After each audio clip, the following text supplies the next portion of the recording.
పాకిస్తాన్ దేశంలో ఒక ముస్లిం యువతి యేసుక్రీస్తు ప్రభువును ప్రత్యక్షంగా చూచి ఆయన వలన స్వస్థత పొంది ఆమె జీవితమును క్రీస్తుకు సమర్పించుకుని మరణం వరకు ఆమెకు సాక్షిగా ఉన్నది. తెరచినిగను అనే పుస్తకంలో ఆమె తన జీవిత చరిత్రను రాసింది. అలాగే యూట్యూబ్లో ఆమె ప్రత్యక్షంగా మాట్లాడినటువంటి వీడియోలు కూడా ఉన్నాయి. వీటన్నిటి ఆధారంగా ఈ నాటిక రూపొందించబడింది.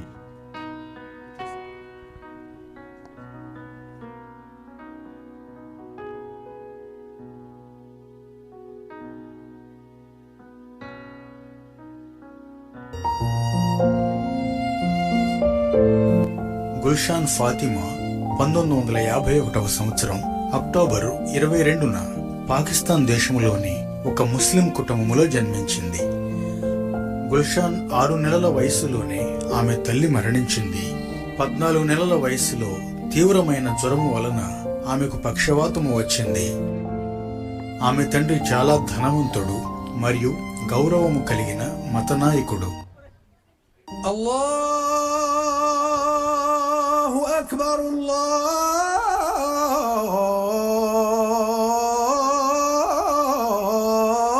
అక్బర్. అంగవైకల్యంతో బాధపడుచున్న ఈ చిన్న కుమార్తె నిమిత్తం ఆమె తండ్రి 2వ వివాహం చేసుకోలేదు. ఆమెను అల్లారుముద్దుగా పెంచాడు. ఆమె కోసం 2 పనివారిని నియమించాడు. ఆమె అన్నలు అక్కలు ఆమెను ఎంతో ప్రేమించారు. ఆమెకు చదువు నేర్పించుటకు ఒక టీచర్ని ప్రత్యేకంగా ఏర్పాటు చేశాడు ఆమె తండ్రి.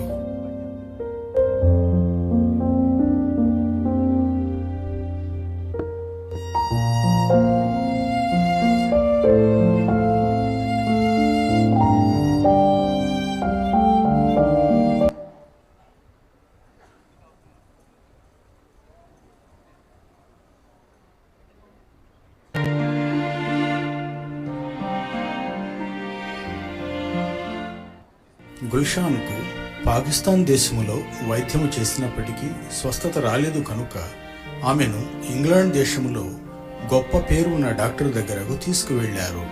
అప్పుడు ఆమె వయసు 14 సంవత్సరాలు. గుల్షాన్ ఫాతిమా నీవేనా? నేనేనండి. డాక్టర్ డేవిడ్ గారు నిన్ను పరీక్షించడానికి వస్తున్నారమ్మా.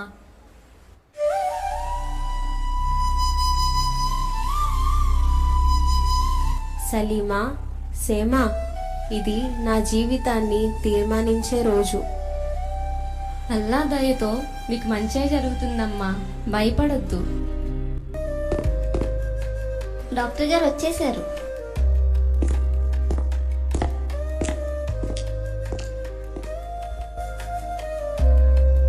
ఫాతిమా, నీకు నొప్పి తెలుస్తుందా? తెలియట్లేదండి.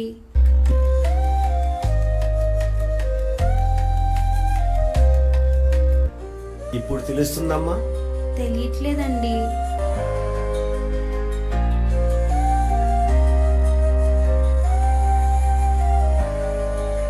చూడండి సార్, ఈ వ్యాధికి వైద్యం లేదు, ప్రార్థన ఒకటే మందు. అయ్యో డాక్టర్, ఎంత ఖర్చైనా పర్వాలేదండి, మీరు వైద్యం చేయండి సార్. బాధపడొద్దండి, దేవుడు అద్భుతం చేస్తేనే తప్ప ఈ వ్యాధిని ఎవరూ బాగు చేయలేరు. May God help you. అయ్యో,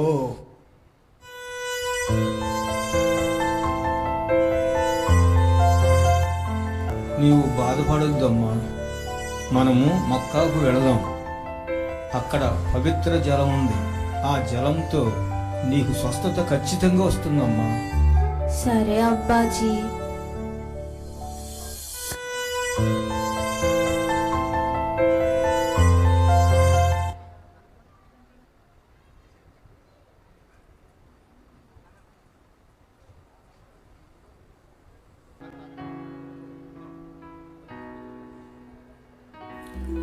ఇంగ్లాండ్ నుండి మక్కా, మదీనాలకు మరియు యెరూషలేము, ఇరాక్ దేశములోని పవిత్ర స్థలములకు 1 నెల రోజులు తీర్థయాత్రలు చేసి స్వస్థత కొరకు ప్రార్థనలు చేశారు. అయినను స్వస్థత రానందున నిరాశతోనే పాకిస్తాన్ తిరిగి వచ్చారు. కొంతకాలము తరువాత గుల్షాన్ అక్కలు అన్నలు ఆమెను విడిచి వెళ్ళిపోవటంతో ఆమె విచారం ఇంకా ఎక్కువయింది. బీబీజీ, మీ అక్కలు మీ అన్నలు వెళ్ళిపోయారని బాధపడవద్దమ్మా. అక్కలకు మంచి భర్తలు వచ్చారని మీరు సంతోషపడాలి. మీ అన్నలు బాగా చదువుకున్నారు కాబట్టి ఉద్యోగం నిమిత్తం పట్టణాల్లో ఉండక తప్పదమ్మా. మీ నాన్నగారు మీతోనే ఉంటారు కదమ్మా.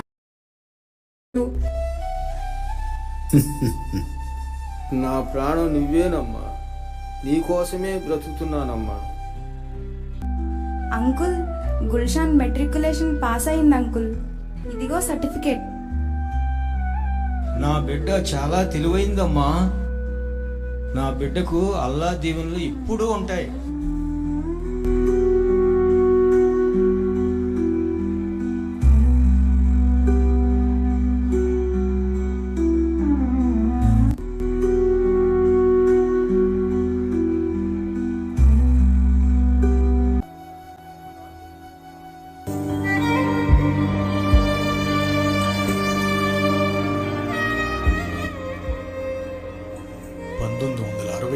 సంవత్సరం డిసెంబర్ 28 గుల్షాన్కు అత్యంత దుర్దినం.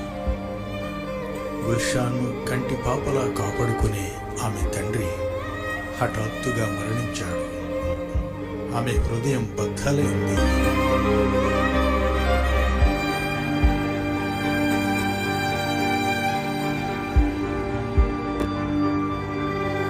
ఓ అల్లా, ఎందుకు నన్ను ఇంత కఠినంగా శిక్షిస్తున్నావు? 6 నెలల వయసులోనే నా తల్లిని తీసివేశావు.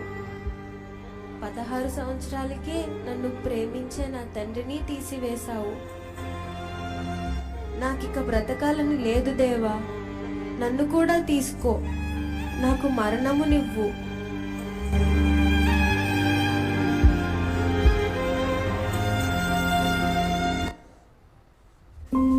గుల్షాన్, దుఃఖపడవద్దు.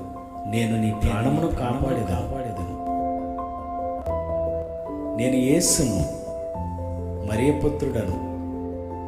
నన్ను గూర్చి ఖురాన్లో సురామర్యంలో చదువుము. నేను కుంటివారిని నడిపించి, గుడ్డివారికి చూపించి, కుష్ఠరోగులను స్వస్థపరిచాను. చనిపోయిన వారిని తిరిగి లేపాను.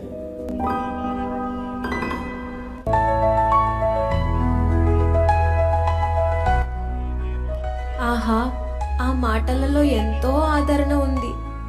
ఆ స్వరము మళ్ళీ నాతో మాట్లాడితే బావుండును. యేసు చెప్పినట్లు సూర మరియం చదువుతాను.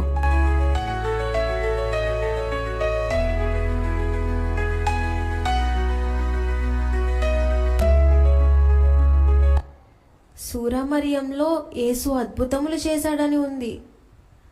ఇప్పుడు నాతో మాట్లాడిన యేసు సజీవుడు.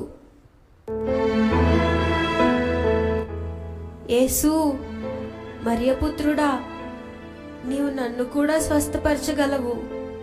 నన్ను స్వస్థపరచయ్యా.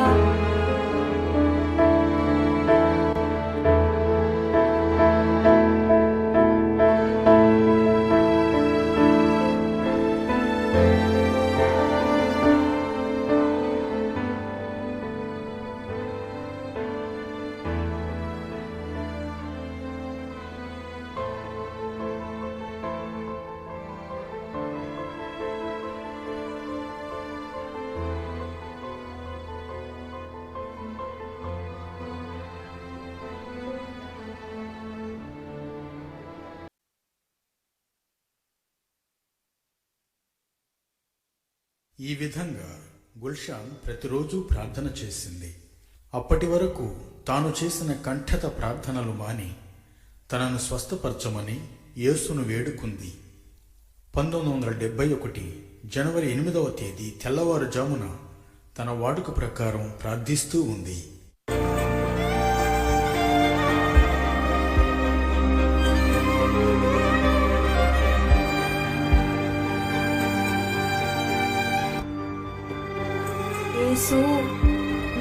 పుత్రుడా, 3 సంవత్సరాలుగా నేను నిన్ను ప్రార్థించుచున్నాను.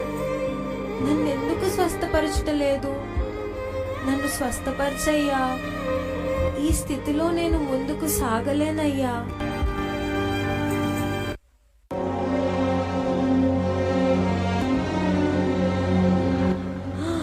ఈ వెలుగేమిటి? ఓ దేవా, వీరెవరు? తలుపులు కిటికీలు మూసి ఉండగా లోపలికి ఎలా వచ్చారు?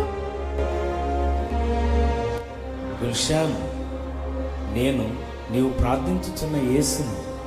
నీవు లేచి నా యొద్దకు రమ్ము. యేసు, నేను అవిటిదాననే, నేనెలా రాగలను? అమ్మా అమ్మా, లేచి నిలోము.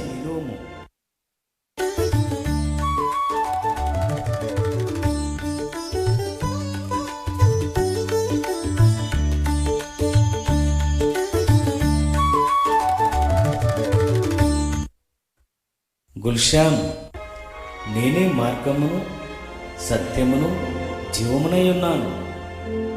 ఇదిగో, నేటి నుండి నీవు నా సాక్షివి.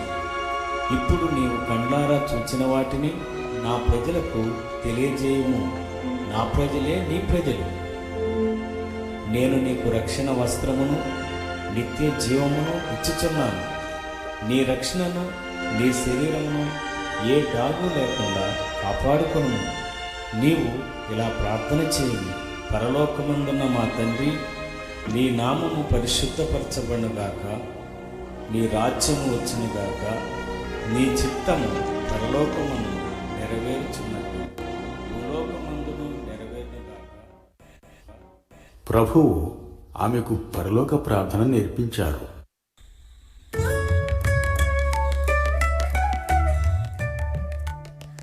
ఆహా, నేను యేసును చూచాను.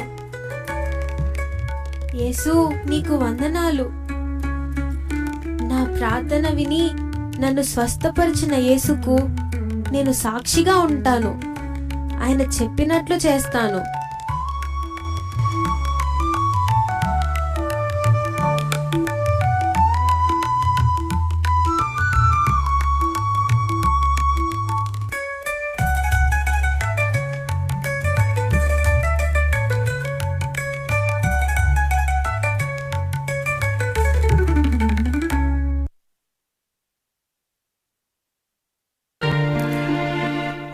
గుల్షాన్ స్వస్థపడిన సంతోషముతో ఆమె అన్నలు పెద్ద విందును ఏర్పాటు చేశారు. ఆ విందునకు వచ్చిన వారందరితో యేసు క్రీస్తు తనను స్వస్థపరిచాడని గుల్షాన్ సాక్ష్యమిచ్చింది. తరువాతి రోజులలో ఆమెను చూడవచ్చిన ప్రతి ఒక్కరికి యేసును గురించి సాక్ష్యమివ్వటం ఆమె అన్నలకు నచ్చలేదు. గుల్షాన్, యేసే నిన్ను బాగు చేశాడని మాకు తెలుసు, కానీ అది నీవు వెల్లడి చేయకూడదు. మనము మహమ్మదీయ మతములో నాయకులము. నీవు యేసుని గురించి సాక్ష్యం ఇవ్వటం మానుకోవాలని నీకు ఆజ్ఞాపిస్తున్నాము. అన్నయ్య, ఇన్ని సంవత్సరాలలో నేను ఎన్నడూ మీ మాటకి ఎదురు చెప్పలేదు. కానీ ఇప్పుడు యేసు ఏం చెప్తాడో అదే నేను చేస్తాను. ఈ పిల్లకి ఇంత ధైర్యం ఎలా వచ్చింది? నువ్వు మా మాట వినకపోతే ఆస్తిలో నీకు భాగం ఇవ్వం. నిన్ను కుటుంబం నుండి వెలివేస్తాము. నీవు మతభ్రష్టురాలు కనుక నిన్ను చంపినా తప్పు కాదు.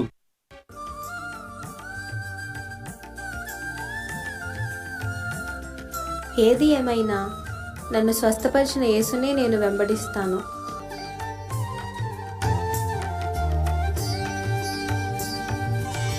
నీవు చేసిన ఉపకారములకై నేనేమి చెల్లింతును? ఏడాది కోడెలనా, వేలాది పొటేళ్ళనా, నీవు చేసిన ఉపకారములకై నేనేమి చెల్లింతును? యేసుక్రీస్తును గురించి ఎక్కువగా తెలుసుకోవాలని ఆశించి ఒక బైబిల్ కోసం ప్రార్థించింది గుల్షాన్. ప్రభు ఆమెకు ఒక దర్శనంలో ఒక దైవ సేవకుణ్ణి చూపించి ఆయన ఉండే చిరునామా కూడా చెప్పారు. ఇది అద్భుతం.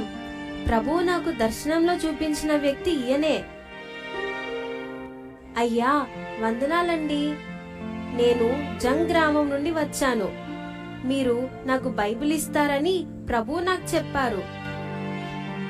అమ్మా, నీవు మహమ్మదీయురాలివి. నీకు బైబిల్ ఇస్తే నీకు నాకు కూడా అపాయమే. నీకు బైబిల్ ఇవ్వలేనమ్మా. అయ్యా, నేను యేసుని ఎలా తెలుసుకున్నానో చెప్తాను, ఒకసారి వినండి. గుల్షాన్ తన వృత్తాంతమంతా దేవుని సేవకునికి వివరించింది. దయచేసి కూర్చోమ్మా, నేను లోపలికి వెళ్ళి దేవునిని అడుగుతాను.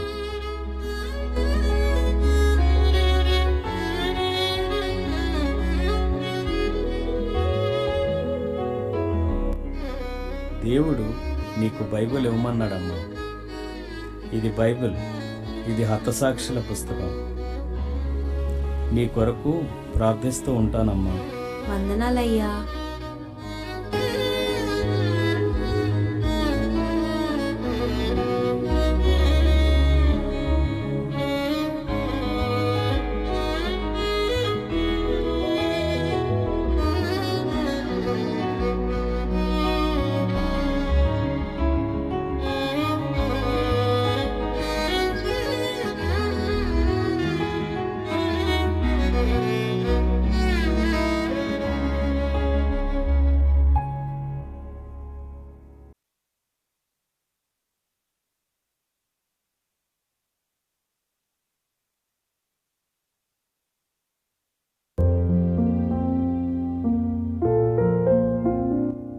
దాహమైన వారు నీరు త్రాగినట్లు, పసిపిల్ల పాలు త్రాగినట్లు గుల్షాన్ క్రొత్త నిబంధన అంతా 6 వారాలలోనే చదివింది.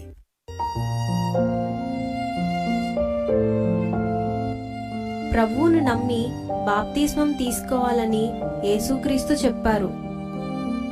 నేను బాప్తిస్మం పొంది ప్రభువు నాకు చెప్పినట్లు ఆయన ప్రజలకు సాక్ష్యం చెప్పాలి. యేసు ప్రభువా, నా ఇంటిని, నా కుటుంబమును విడిచిపెడుతున్నాను. నన్ను నీ ప్రజలొద్దకు నడిపించు. నా అవసరతలన్నీ నీవే తీర్చుము ప్రభువా.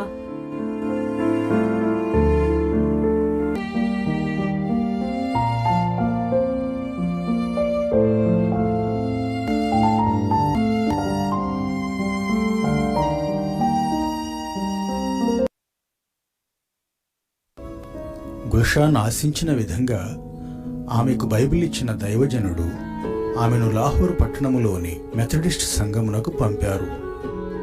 అక్కడి విశ్వాసుల సహవాసములో మరియు ఆరాధనలలో దేవుని వాక్యమును నేర్చుకుని విశ్వాసములో బలం పొందింది గుల్షాన్.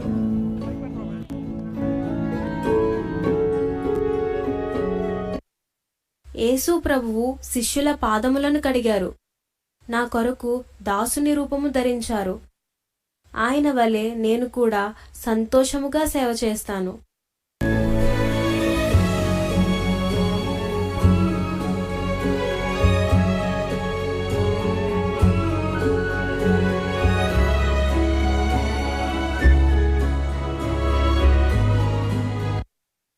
గుల్షాన్, ఒక్కసారి ఆలోచించుకో. నీకు ఎందుకు ఈ శ్రమలు? నీ అక్కలు, నీ అన్నలు నీ గురించి చింతిస్తున్నారు. నీ ఇంటికి వెళ్ళిపో. వెళ్ళిపోమ్మా, వెళ్ళిపో. యేసు ప్రభువా, నన్ను మీకు సమర్పించుకున్నాను. ఈ ఆలోచనలు నన్ను బాధించకుండా కాపాడుము.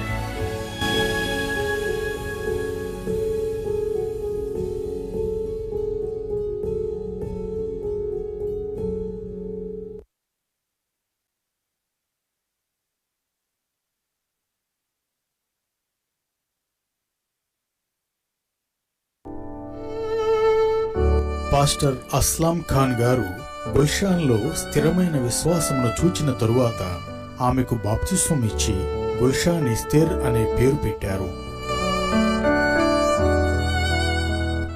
అమ్మా గుల్షన్, నీవు ఇప్పుడే విశ్వాస జీవితం ప్రారంభించావు. కొంతకాలం నీ జీవితం ద్వారా సాక్ష్యమివ్వు. తర్వాత ప్రజల ఎదుట సాక్ష్యమివ్వడానికి ప్రభువే నిన్ను నడిపిస్తాడు. అలాగే చేస్తానయ్యా.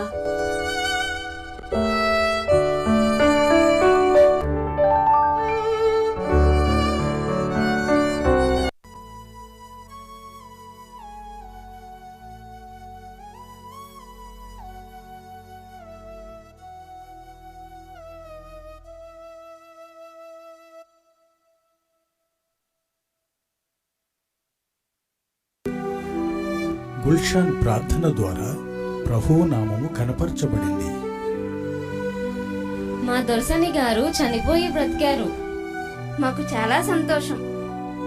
గుల్షాన్, నీవు నమ్మిన యేసే నా భార్యను బ్రతికించాడమ్మా. ఆయన గొప్పవాడమ్మా.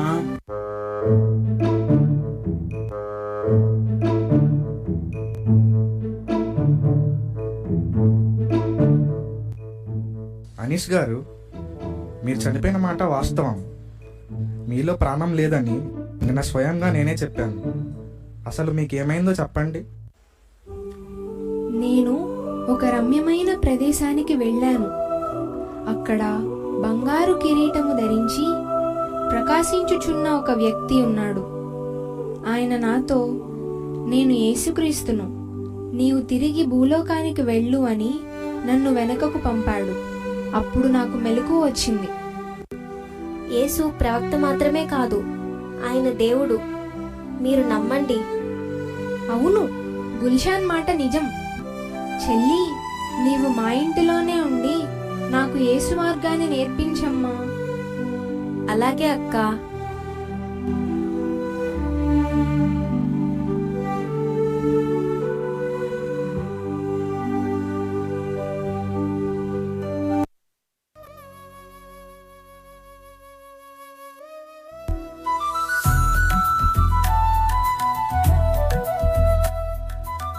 అమ్మా బేబీజీ, మీ అక్కగారు ఇప్పుడు మమ్మల్ని ఇదివరకులాగా తిట్టట్లేదమ్మా.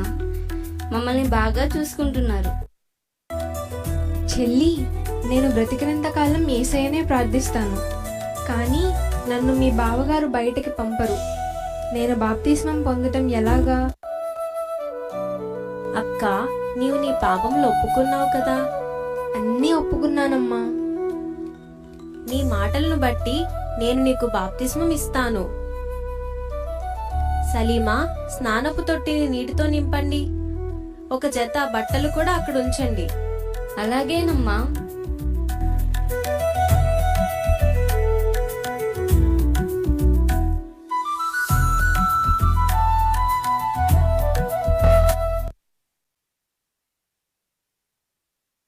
తన అక్కకు బాప్తిస్మం ఇచ్చినందుకు గుల్షాన్ ఆ ఇంటి నుండి గెంటివేయబడింది. చెల్లి, నన్ను క్షమించమ్మా. ఇప్పుడు నీకు ఏదైనా ఉద్యోగం కావాలి. రావిల్పింది పట్టణంలో నా స్నేహితురాలుంది. ఆమె భర్త ప్రభుత్వంలో పెద్ద అధికారి. ఆయన నీకు ఉద్యోగం ఇప్పించగలడు. నీవు వారిని కలువమ్మా. అలాగే అక్క. బీబీజీ, మీరు వెళ్ళిపోతుంటే మాకు చాలా బాధగా ఉంది.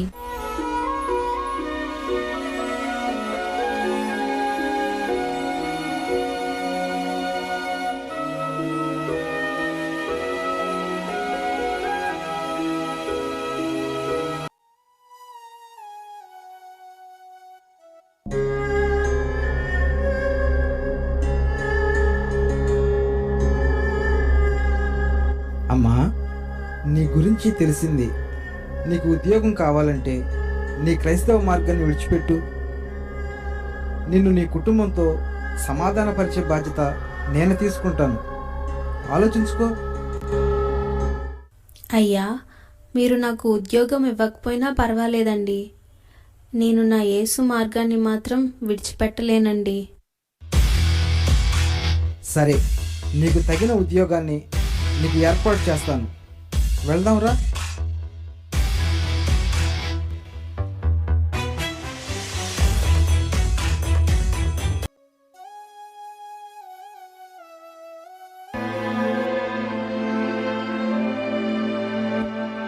రామ్మా, నా వెంట రామ్మా. అమ్మా, నాకు ఇక్కడ ఉద్యోగం ఉందన్నారు, అదేమిటో చెప్తారా? ఉద్యోగం కాదు, ఇది జైలు. నువ్వు మతద్రోహం చేస్తున్నావని నీ మీద కేసు పెట్టారు. అయ్యో, నీ వాళ్ళెవరన్నా వచ్చి నిన్ను విడిపించే వరకు నువ్వు ఇక్కడ ఉండాల్సిందే. అయ్యో, నేను మోసపోయానే. ఇదిగో వినండి, మీ అంతటా మీరే తప్పు ఒప్పుకుంటే మంచిది. ఒప్పుకోకపోతే ఎస్ఐ మేడం మీ కీళ్లు విరగ్గొడతారు. ఆలోచించుకోండి. అయ్యో, డబ్బుకు కక్కుర్తిపడి దొంగతనం చేశాను, దొరికిపోయాను. నేను కోపాన్ని ఆపుకోలేక. ప్రభువా, పౌలు శీలలు చెరసాలలో ఉన్నప్పుడు కూడా నిన్ను స్తుతించారు. నాకు అలాంటి విశ్వాసము దయచేయము ప్రభువా.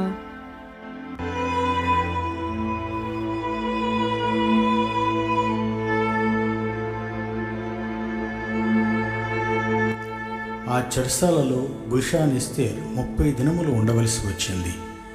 ఆ సమయంలో ఆ చెరసాలలో ఉన్న ఖైదీలు యేసుక్రీస్తును అంగీకరించి తమ పాపములను ఒప్పుకున్నారు.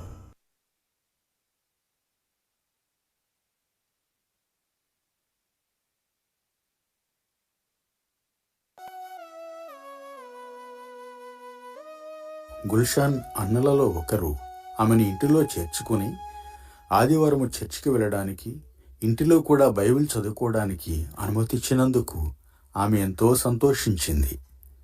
అయితే 4 నెలలు గడిచిన తరువాత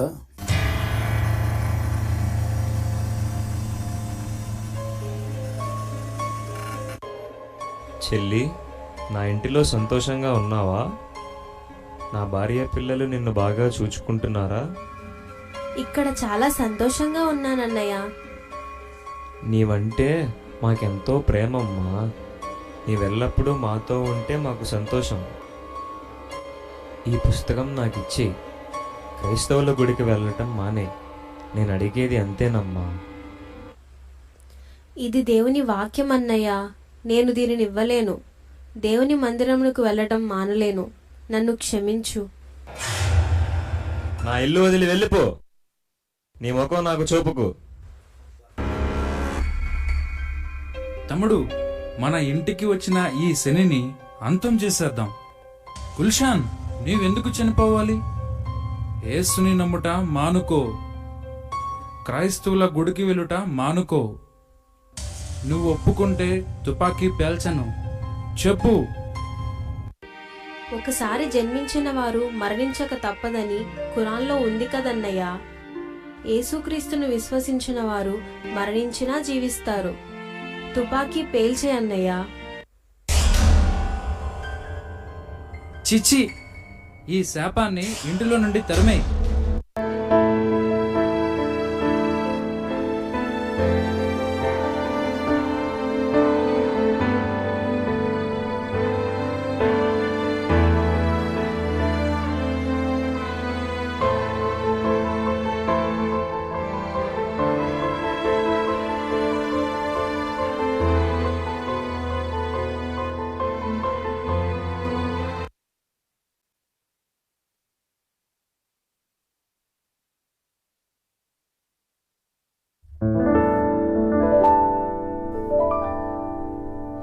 గుల్షన్ గారు, లాహోర్ పట్టణంలోని ఫోర్మెన్ క్రిస్టియన్ మిషన్ పెద్దలు మిమ్మల్ని ఆహ్వానించడానికి నన్ను పంపారండి.